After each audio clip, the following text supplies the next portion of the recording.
माता सीता जंगल में समय व्यतीत कर रहे हैं परिस्थितियों बस कि जनक दुलारी कुल बधु दशरथ जी की राज रानी होकर दिन वन में बिताती हैं।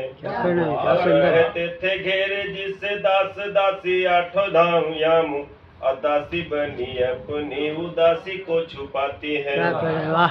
अधर्म प्रवीण सती परम कुलीन सब विधि दोषहीना जीना दुख में सिखाती है। जग माता हरि प्रिया लक्ष्मी स्वरूप सिया कूटती है धान रोज भोजन बनाती है। कठिन कुल्हाड़ी लेके काटती लकड़ियां है, कठिन कुल्हाड़ी लेके काटती लकड़ियां है। कर्म लिख को पर काट नहीं पाती है। आहल भी उठाना फूल भी उठाना भारी जिस सुकुमारी को था दुख भर जीवन का बोझ वो उठाती है। अवर धांगनी रघुबीर की उधर धीर भरती है, नीर नीर नैन में न लाती है।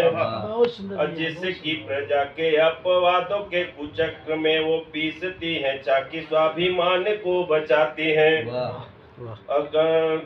पातती है बंध पातती है बच्चों पालती है बच्चों को वो कर्म योगिनी की भांति स्वाभिमानी स्वावलंबी सबल बनाती है। वैसी सीता माता की परीक्षा लेते दुख देते नुठुर नियत को दया भी नहीं आती है।